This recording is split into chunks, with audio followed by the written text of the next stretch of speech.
Okay, good morning. Welcome to our Tuesday Talent Series. It's Tuesday, October 1st, 2024. We're so excited to have Kendra Prospero here today presenting The People Revolution, How to End Suffering in the Workplace. Our Tuesday Talent Series is brought to us by our sponsor, Plant Moran. Plant Moran is among the nation's largest accounting, tax, consulting, and wealth management firms and provides a full line of services to organizations in the following industries: manufacturing and distribution, financial services, service, healthcare, private equity, public sector, real estate, construction, and energy. This year, in 2024, they are proudly celebrating 100 years. Plant Moran has a staff of over 3,300 professionals throughout the United States, with international office in Shanghai, China, Mumbai, India, Tokyo, Japan, and Monterrey, Mexico. In Colorado, Plant Moran has served its Colorado clients for more than 40 years, with offices in Broomfield, Denver, and Fort Collins. Plant Moran has been recognized by a number of organizations, including Fortune magazine, as one of the country's best places to work. For more information, visit plantmoran.com. And now I get to introduce our fantastic speaker today, Kendra Prospero. I'm going to, and I'll share her bio with you and then let her share her screen. Kendra Prospero is a human resources expert who helps founders and leaders transform how they think and feel about work. She knows employers benefit when their team members feel included, are happier, and are more productive. Her philosophy is that we give up the best hours of our days and years of our lives for work, and we should love our jobs. I'm going to go ahead and stop sharing now so Kendra can take over. All right. Hello, everybody. It's great to see you. So I'm a CSU grad. I'm just super grateful to be able to give back here to this incredible chamber. So Bethany, thank you so much for having me today. And I'm excited to share this information with all of you. So I love talking to people about their jobs. I have been curious about the work people do and why since I was a little kid. I actually have this memory of being, I don't know, maybe 8 or 9 years old, and I was asked by my parents to help them with a dinner party. And my job was to hand out the gin martinis, actually. It was the 80s. And I remember feeling really sophisticated and wanting to connect with the grown-ups. And I would walk up to all of the grown-ups and say, "So what do you do? And why do you do it? And do you love it?" To which I remember my dad's colleague, Russ, looking down at me and kind of scowling at me. And he says, "No, kid, I don't love my job, but don't tell your dad." My dad was the boss. But I remember detecting a little bit of shame on his face. And I was really curious about that. Like, why would you do something that you don't love? I mean, work to me looked so amazing. I couldn't wait to work. I mean, work was like the playground for grown-ups. It was the place where they could find their friends and, use their gifts and contribute back to the world and make money. I was like, work looks amazing. And so I couldn't believe that someone wouldn't love their job. I do feel like, and have always felt like, we do give up the finest hours of our day, right? When it's sunny and everybody's awake, and the finest years of our lives for work. And I think deep down, we all really we want to love it. We want it to matter. And so I've been curious about this, and I continue to be curious about this through my teens. And so when I got accepted into CSU, I naturally got a degree in computer information systems. Completely went down a different path. And I ended up graduating and went and worked for IBM in the Boulder area as a software engineer, where I unfortunately learned what it was like to hate a job. So I spent 12 years there, and it was pretty miserable. I mean, you have only known me for what, 5 minutes? I'm sure you didn't peg me as a software engineer because it's not my natural wiring. And we want people doing, and we know people are happiest in a job when they're at least doing what they're naturally wired to do. And I wasn't doing that. And so I was pretty miserable. I came home every day drained of energy and just not really loving my job. But I was really lucky in that I did have a great boss. Doug Ward was my boss, and he looked like a young Santa Claus, and he saw me. He saw that this wasn't really for me. And so he kind of helped shepherd me around the company. And eventually I ended up on the other side of the building where I was actually doing presentations like this, but I was presenting technical solutions to our customers. And I got noticed by the executive team and was actually at a very young age, at 28 years old, was tapped to become an IBM executive. And my boss at the time, she said to me, you have to do two things before we'll promote you. You have to finish your training that you're doing, and you've got to knock the next project out of the park. And Bethany, you'll appreciate this because there was a big event that I was putting on, and you know how big those are. She said, you can have access to anyone in the company you want to add to your team. I'll give you whatever budget you want, and you have 5 weeks. And so I pulled together this really bizarre team of people from kind of all different parts of the company. But as a matter of fact, somebody at one point commented like, "Why'd you pick that guy?" And I was like, I worked with that guy before, and he's really great at his job." Because again, I'd been collecting people's jobs still through that period. And I put together this team, and we knocked it out of the park. It was incredible. And my manager was so proud of me and the team. She said, "I'm going to take you and the team out to dinner if they're going to celebrate. The CEO is going to come. It's going to be great." And then the next week I went to training. And when I got back, she said, "Well, we've decided not to promote you." I said, "Why?" And she said, "Well, it's complicated." Oh my goodness. Oh my gosh. I couldn't believe it. And she said, yeah, we're going to make some changes now. And the changes she made is she actually demoted me. She stripped me of my title, and she moved me from an office into a cubicle. And to this day, I do not know what I did. I do know what I didn't do. I didn't get drunk at that dinner and like dance on the table or anything crazy like that. I mean, that would have been memorable and kind of fun, but I didn't do that. And I didn't sing karaoke. I didn't do anything just out of the ordinary or unprofessional. I don't know what I did, but I do know this. I had a moment where I loved my job. I loved what I was doing. I loved leading. I loved pulling out the best out of this bizarre team I'd put together and do this incredible project. And I knew that I didn't want to go back again.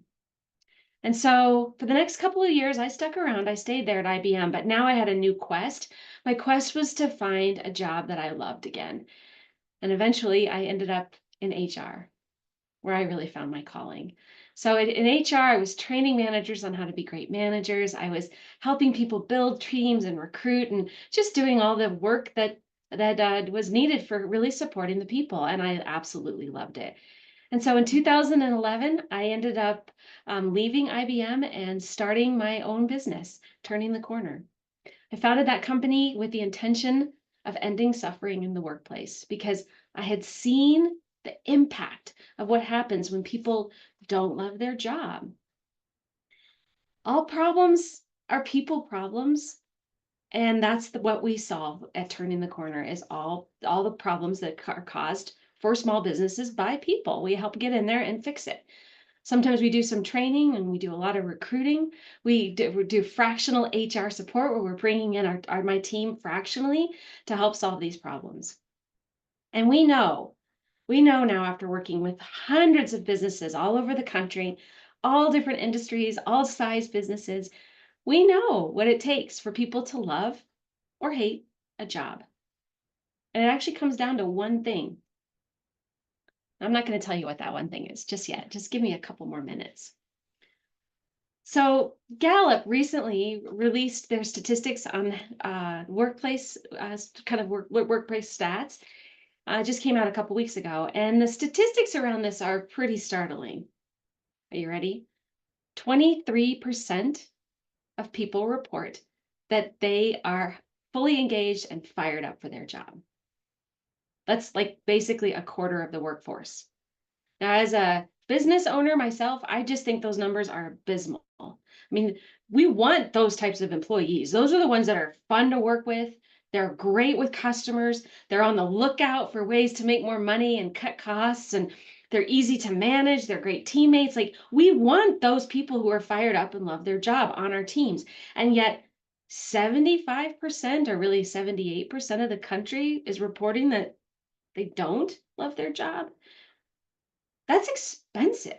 That's an really expensive problem. And I don't understand why more businesses don't actually think about this. This is where profit comes from. And this is where profit leaks out of a business, is when you have disengaged employees. I mean, just imagine that you have an employee that you're paying for a 40-hour week and you're getting, let's say, 36 hours a week. Just do the math on that. That's an enormous amount of money. Now that's actually kind of a generous number. More people than not are actually reporting that they show up for work and they don't even work. I mean, that's really, really expensive. And so not only do we want people to love their job because they're better with customers, they're easier to manage and all those things, but it's about the bottom line. We want people to love their job because it's about profit. So I want to just ask you, if you think about your workforce, and that maybe 75% of them are not fully engaged, like, how much is that costing you? Seems like a lot of money. So why do people hate their job? That was a question I was really curious about when I started this business. Why? So let me ask a question. Mandy, do you mind if I put you on the spot since you're here in front of me? Why do you think Might people not hate be the their job? best example, but Yeah, but why do you think people hate their job? oh, I could come up with a lot of ideas. I think two of the biggest things that would come to mind would be, well, they're love things, but like it's not aligned with their like strengths and skills and abilities, kind of like you mentioned earlier.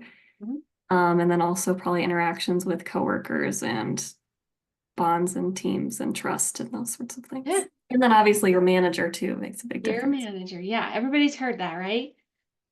You don't leave a job, you leave a boss. Have you heard that before? Yeah, everybody's nodding. Well, I was curious about that because when I started turning the corner, I mean, I had heard that, but I stayed at IBM for 12 years and I had 11 managers. Like, so I didn't have that same experience. I didn't leave because of a bad manager. So I just didn't know if that was 100% the facts. And so one of the things we do at Turning the Corner is, in addition to the fractional HR support and recruiting and training, we also help job seekers. We work with individuals who are on a job hunt and help them navigate the soul crushing process of trying to find a job. And from that, have learned a lot around what makes them love or hate a job. And it actually comes down to this. And this is the one thing.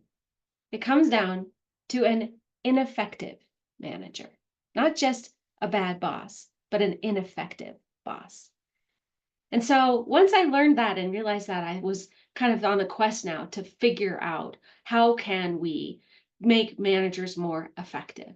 And the one thing that we can all do to make managers more effective is we can team with them. And team is an acronym for training, equipping, modeling, and also aligning. Can you guys see the screen now? So I'm going to teach some high level pieces around how we can do a better job teaming with our supervisors, our managers, our leadership team, our C-suite, anyone who's in a team lead role. Those are the people we need to make sure are ready to go.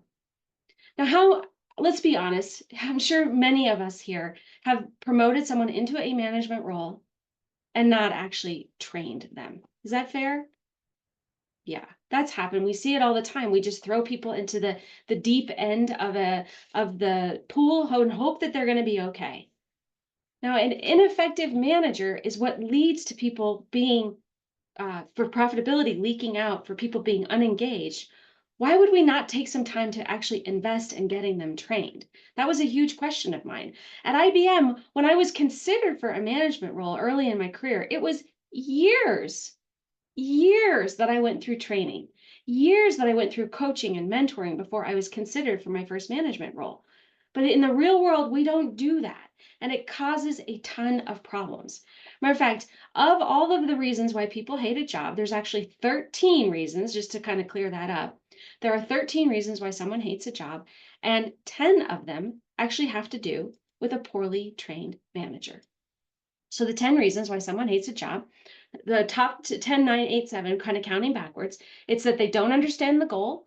They don't understand what the goal or how they're aligned with the goal, and they don't even know how to hit the goal. Well, that's a manager that is just not communicating goals very well. It's ridiculous. Now, the numbers 6 and 7 are that they don't like their team and they don't like their boss. They also have reasons of the work is too hard, life is too hard, or the work is too boring. Again, that is just a challenge with a manager maybe not knowing how to hire, not knowing how to onboard, not knowing how to care. But the top 2 reasons why someone hates a job are these: that someone is overmanaged, meaning that they're being managed by a seagull manager, or they are undermanaged.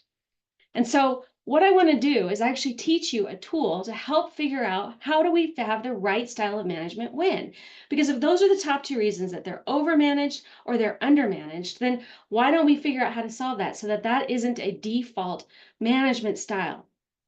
Most people, when they're promoted into a new management role without any training, without any knowledge around how to do this, will actually default to those 2 statuses. And those are the 2 statuses that people hate the most. And so we need to solve that problem and understand that there is a management style for all kinds of different situations. So let me ask you, Bethany, since you're here in front of me, do you mind if I put you on the spot? Tell me, you kind of encounter a lot of jobs when you're out there for the chamber. Tell me a job that you've heard of or that you know about that's really, really hard. And you're on mute. There you go. That's a good question. I would say there's a lot of jobs out there that people talk to us about as really difficult to be in the trade. So in the construction world, where they're doing project management when it comes to like big jobs, but also people management in that world. Yeah. Construction is a really tough job. Absolutely. So be honest with me. You've only known me for a little bit here, 15 minutes or so, but and we have a little time ahead of time, right? But do you think that I would do well in construction? I mean, just be honest. Well, I'm going to say yes, because I think that you'd be a good people manager, but I think there could be hurdles of learning something that you're unfamiliar with. Yeah, exactly. It doesn't mean I'm stupid, right? It doesn't mean that I don't know how to do it just because I can't do it or I'm incapable or I'm just, complete, doofus about it. It just means I don't know how to do that job. And that is the case with almost every one of your employees. When they start, they don't know how to do the job. And so what we have to do as managers is recognize that whether it's a new task or it's actually a brand new employee, they are going to have to go on a journey to learn the job. And it is our duty as managers to adjust our management style in such a way that people really know how or how to do the job. Instead of micromanaging or being totally hands off, we need to actually adjust our style. Now, I'm an avid reader. I love this work I do, and I read and consume. It's everything I can about it. It's all I read about. It's all I listen to. It's all I want to talk about. And so, in all my years of being a manager and then also running this business, I had never quite run into a tool that helped me think like this. How do I adjust my management style given the situation? And so a while ago, I just invented a new tool, one that works really well as a manager, and I've leaned on every day of being a manager since then, and I want to teach it to you right now. It's called confidence management. And if you think about this, it's based on this idea of adjusting your management style depending upon where you are, where your employee is in their journey. So can everybody see the screen again? Okay, excellent. So the idea is that a new employee or someone who's learning a new task is going to come in and be an enthusiastic new beginner. And their confidence is going to be low, but their ability is going to be also low. And it's at this point, it makes a ton of sense for you to actually use a managerial style that's not liked, which is micromanaging. This is the only time it is appropriate to be a micromanager. because at this point, people don't know how to do the job and they actually want you to show them how to do it. But then they will reach a point in their journey where they're going to walk in one day and there's suddenly their confidence is going to be higher. And now you know they've graduated to this next level, which is an eager beginner. And when their confidence is higher, you as a manager are going to have a reaction of feeling like, well, they're so entitled. Who do they think they are? Because you know that their ability is still low. But now you can actually celebrate this. You can celebrate them that their confidence is higher because it means you've done a good job in the first week, maybe of onboarding them or so. And now you've got to adjust your management style to be more of a training style and what we like to say, feed forward, not feed back, but feed forward, where you would be saying to your employee, maybe, hey, it's great that you feel more confident. And next time you might want to actually try these additional things, which you left out this one time you did it. And hopefully you actually have a job description that helps guide you through this whole process where you can be kind of walking down that job description with your new employee and checking off things that they need to know and help them then realize that yes, you want their confidence to be higher, but they still have a lot to learn. And then one day they will walk in and suddenly they're going to graduate to the next level, which is capable and cautious, where now all of a sudden their confidence is going to drop. And it's a very frustrating time as a manager, I'll be really honest, because you know that their ability is high. And so now you can, once again, need to adjust your management style to become a coach. And now you say things like, hey, I watched you do that presentation last week and I thought you did great. What do you feel like you need to do differently? Or you might say, hey, I saw what you did when you were assembling that product. I think you did a really great job with it. I didn't see any mistakes. Why don't you think you did a good job?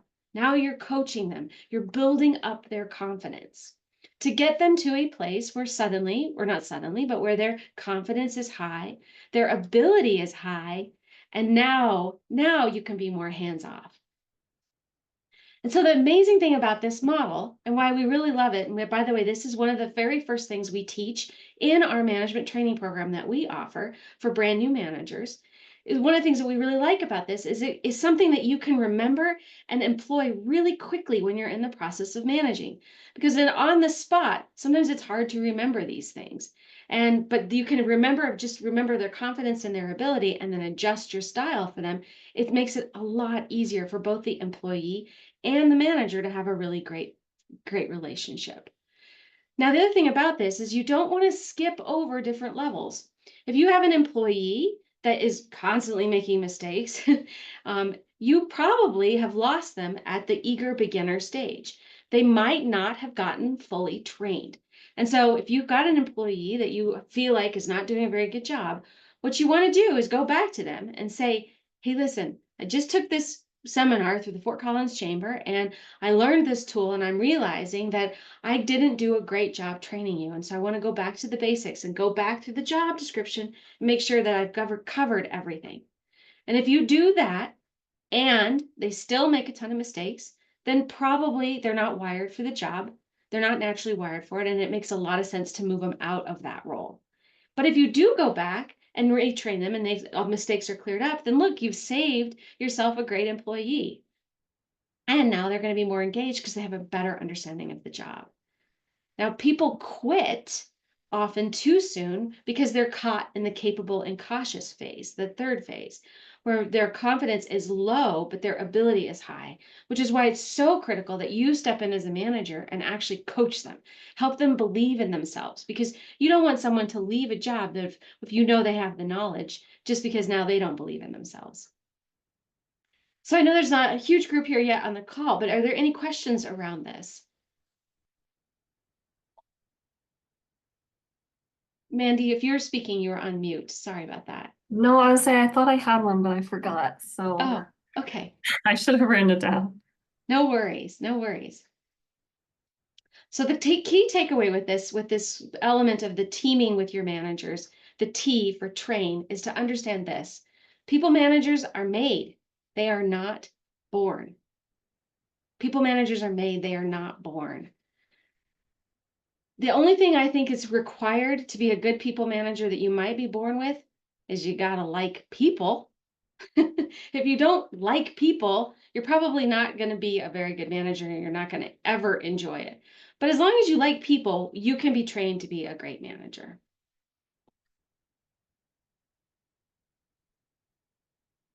So now I had a gal that worked for me for years, Ginger.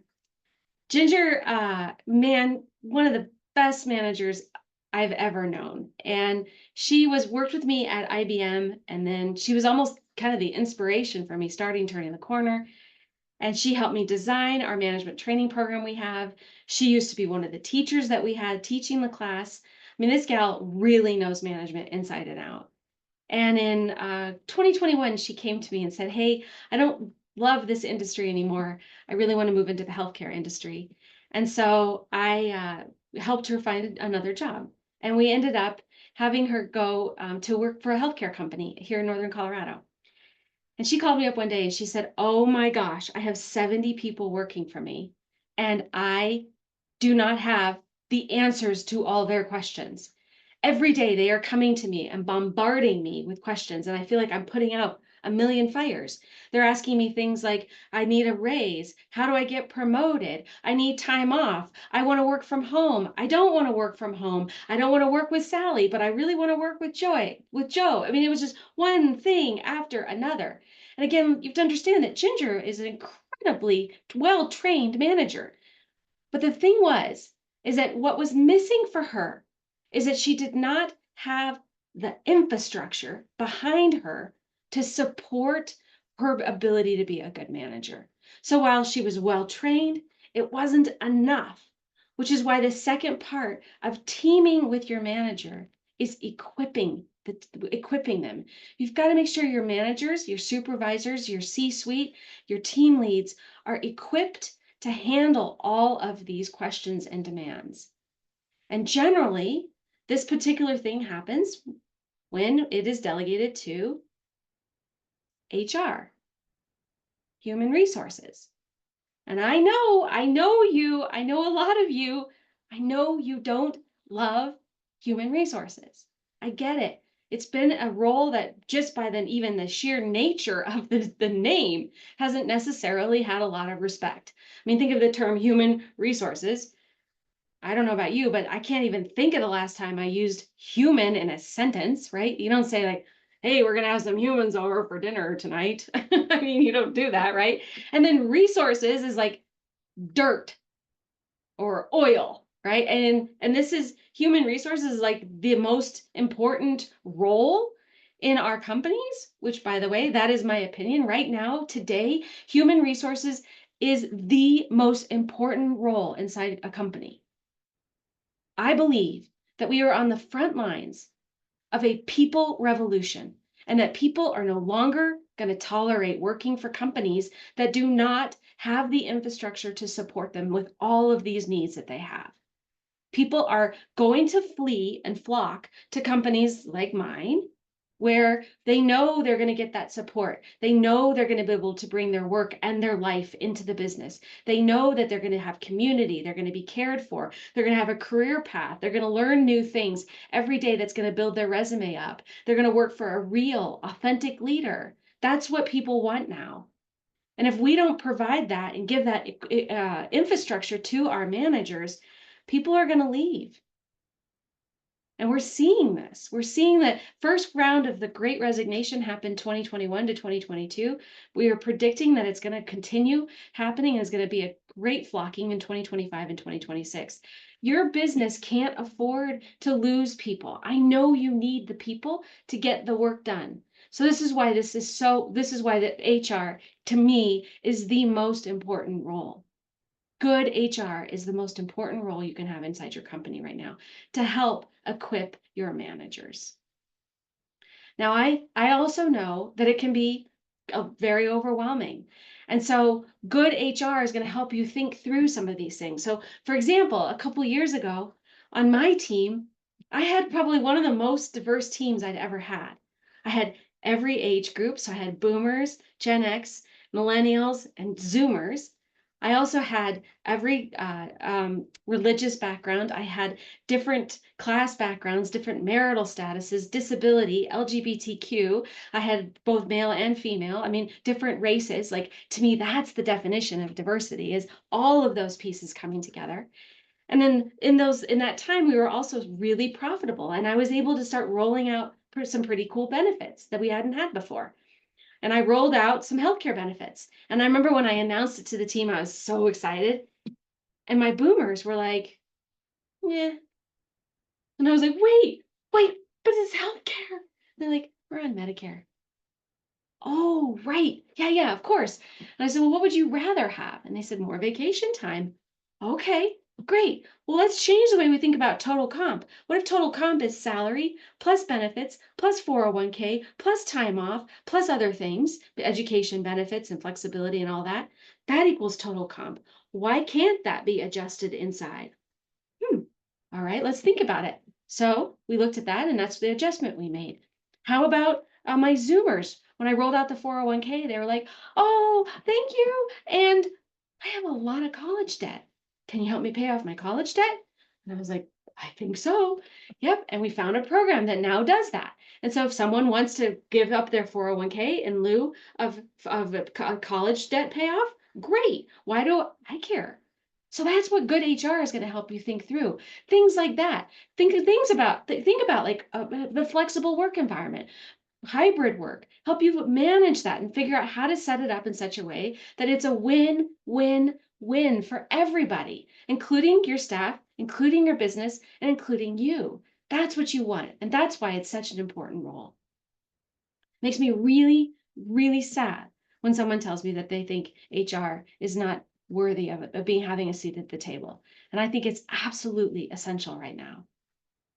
So my main message around the E of the teaming with your manager, train, equip, align, and model, is that I feel like you absolutely have to do this because excellent HR creates consistency and ease. Excellent HR creates consistency and ease. Can you guys see my screen? I don't think you can yet, can you? Kind of delayed there. Okay, you got it. Any questions on that? Yvonne, it's nice to see you. Great to see you too.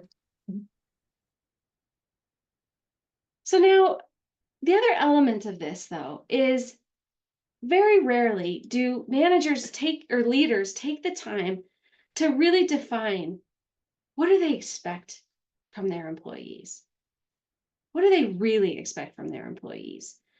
Now, I love the trend that I've seen over the last couple decades of businesses definitely trying to get clearer around their values. Values can sometimes be that guardrail for what do you really expect from your employees. But what I'm seeing fail on this is that a lot of leaders will write out their values and hang them on the wall or put them in the handbook and put it in a drawer, but they're not really living these values. And I see it being a really confusing thing for the management team because then they'll get a question and it's not clear and they're not giving really clear answers. A while ago, I got called into a sales call with a company doing really, really neat work. They were helping kind of end the internet desert that happens in high poverty environments. So in places that have a lot of poverty, they don't have Wi-Fi, they don't have access to things like that. And this company had this really cool product that was going to help solve that. The guy, Steve, calls me up and he says, hey, we have this revolving door of talent. We can't figure out why, but we'll hire people. And about 30 to 45 days after they start, they pack up their stuff and walk out. They don't even give us notice. And I was like, oh my goodness. So I said, yeah, let me come in. So I sat down with Steve and I'm listening to him talk. And I mean, the guy was really inspiring. He was super passionate about the product. He'd had a really great exit with his last company, so he was paying really well. He was really enthusiastic about what the work was and excited about creating an environment where people were going to be able to create and dream and innovate. And I'm listening to all this and I'm like, sounds great to me, man. I'm ready to put my whole career on hold and come work for you. And so I was really confused by it. And so I ended up running an assessment with him. He bought our little assessment we do, which kind of gives a gap analysis on what's working and not working relative to their employer competitors. And so we started to do this work. And as I got in there, I realized what was going on was that Steve was doing all of the hiring, but he was on the road. He was out raising money and selling the product. JJ was the manager back at home. And JJ was a jerk. JJ would hoard knowledge. JJ had expectations for people that were unreasonable. He wanted people there at 7 in the morning, leaving at 7 at night, no matter what was going on in their lives. But yet he'd kind of saunter in whenever he felt like it. I mean, it was a disaster. And so I went to JJ and I was like, JJ, how come you're not the one doing all the hiring? He says, oh, Steve will not let me hire. And I was like, okay. And so then I went to Steve and I said, Steve, we got to get JJ doing all the hiring. And he said, oh, God, no, just JJ can't do the hiring. I said, well, that's what's wrong is you're doing the hiring and he's doing the managing. People are thinking they're going to come work for you and they're working for him. And there's misalignment. There's not alignment there. And he said, well, there's nothing we can do. And I said, well, we got to get rid of JJ then. He said, nope, JJ has too much institutional knowledge, which is code word for toxic. And so I ended up having to walk away from the deal because that isn't something that can be fixed, which is why in the acronym of team, right? Train, equip, align, and model. It is so important that the management team is aligned and that the leader is really clear on what they value and really clear on what those behaviors are. So for those of you here and those of you listening, the activity to do to figure this out is to ask yourself the question, what do I really expect from my employees? What do I really expect from them? And what am I going to get from that? How will I know I have that? And if I have it, what does it do for me? And if I have it, how does it make me feel? And in that activity of asking that question, what do you really expect from your employees? You'll start to uncover what your real values are. And then you want to do all you can to turn that into the guardrail for how you hire, fire, manage, train, govern, promote, compensate, you name it. These guardrails can make tough decisions easy for you and also for your management team. But you got to get real. It's got to be real. You can't lie around or have it be something that just looks great on the wall, but you're actually not living every day. Are there any questions on that particular part?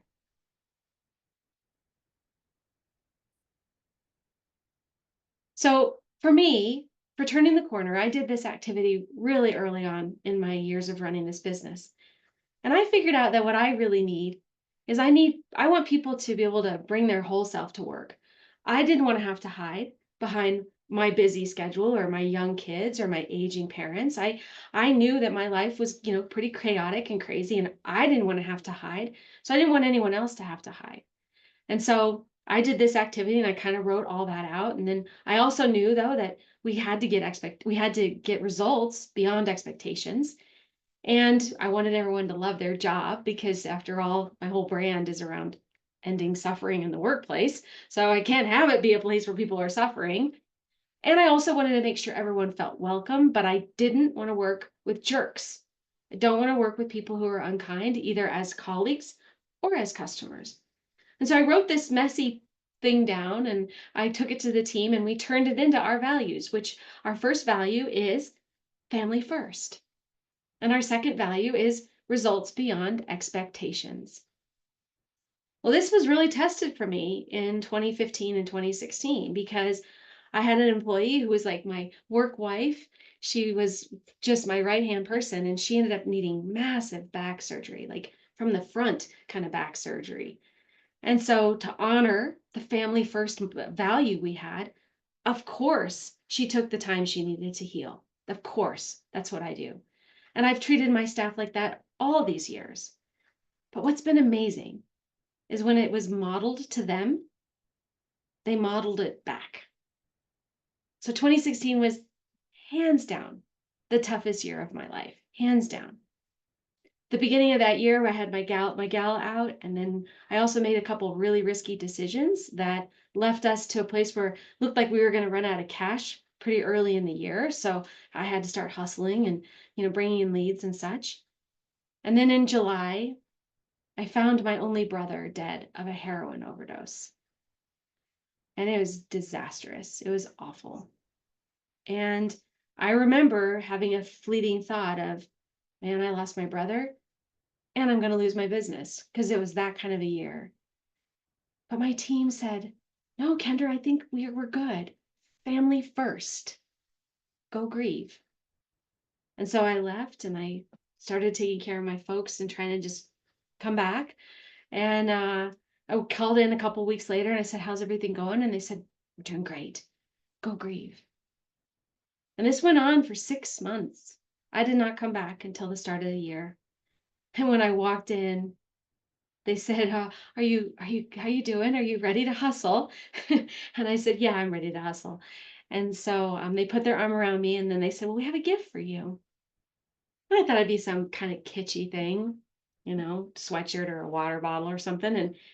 And nope, walked in and on my desk was an award from the Denver Business Journal.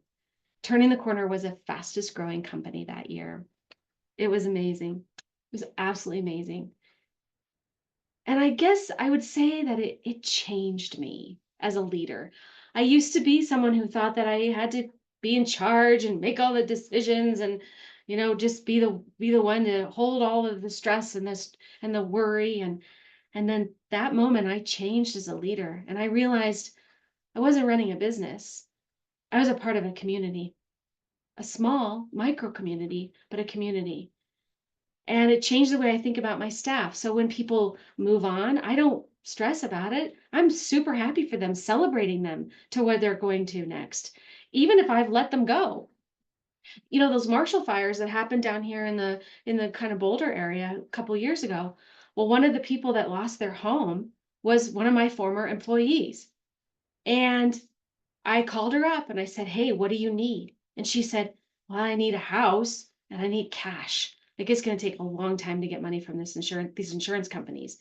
And so my colleagues and I, we set up a GoFundMe account and we blasted it out to our customer list, and the money just started pouring in. It was like the movies. It was crazy. And the biggest checks were from our customers that had worked with her years before, were funding her. We raised, I think, like $30,000 for her. It was amazing. It was a community. And then the second part of that was incredible, is I'm on the phone with the guy and he's got a house and I'm talking to him about his house and I'm telling him the story that I just told you about her. And he's like, oh, wait a minute. Are you with Turning the Corner? And I said, yes. He said, I just bought a resume package from you guys last week. Community, right? Community. So that's what I mean by modeling, is when you're teaming with your managers, you're training them, you're equipping them, you're aligning, and then you're modeling. It creates ease. It creates a place where there's more profitability. It creates ability for your managers to perform the way you want them to perform. And I want that for you. I want that for you.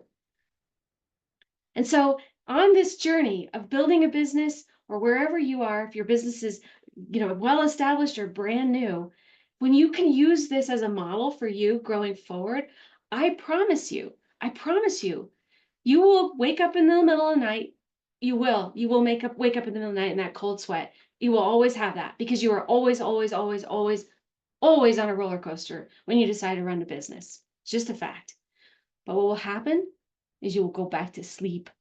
You will go back to sleep because you will know that you have the team, that you are teaming with the team in such a way that you can rely on them. And that's what I want for you. That's what I want for you. So I would love to talk to you. Love to talk to you. I know I threw a lot at you. I always open up my calendar for anybody that would like to speak with me. And so yeah. And then the other thing is I'm going to offer up. We just launched this brand new newsletter, which has been really popular, called 52 Tips. I'm going to throw it up here on the screen real fast. But this 52 Tips newsletter gives you a tip a week for what you can do to be a great manager, be a great leader, and how you can actually team with your leadership team. So I'd love to have you actually sign up for this newsletter. So it's quick. It's just a couple sentences. And then if you choose to actually see a video, I've recorded some videos as well. It's not there to spam you. It's literally to get you thinking about a whole new way to lead and manage. So I'd love to kind of open it up and see if there's any questions here on the call. And of course, if anybody who's watching this afterwards wants to talk, here's also access to my calendar. You can get 30 minutes with me. Kendra, there is a question in the chat from Go ahead. Tori. So what are some first steps you would recommend for a business owner they can take to start implementing this? Oh, excellent. Thank you, Tori. So I think the first steps would be to actually look at your management team and see who you think is worthy to invest in to get them some training. So training can knock out 10 of the 13 reasons why people hate a job. It's a really quick, easy fix. Now, there's a lot of amazing training programs out there. It's very self-serving for me to say this, and so I hope it's okay, Yvonne, but we do have a management training program that we've trained almost 3,000 managers now on how to be great managers. So it's working great. It's 2 hours every other week for about 12 weeks. It's a facilitated class, so we run it a couple times a year. And so it's not a huge time investment and it's not a huge cost investment. We've priced it in such a way that it's very affordable for small businesses because there could be no excuse for not training your managers. Thank you, Tori. Kendra, I have a question if that's okay. Yeah. So with the company's values, do you feel like there are some values that every company should have? Ooh. I do think there's a value that every company should have. I do think that probably one of the most important things that a leader can do right now is to care for their employees. So if there was one value I'd want to see in every company, it would be the value of caring. Caring can go a long way, and caring can look like a thank you. Caring can look like being able to, provide the right time off for people, the right structure. Caring can show up in a lot of different ways. We like to say at Turning the Corner that care for people like you would a neighbor. You don't have to like loan them money or things like that, but just care for them. But unfortunately, a lot of companies don't see the value in that, which makes me really sad. So that's a great one, though. Great question, Liz.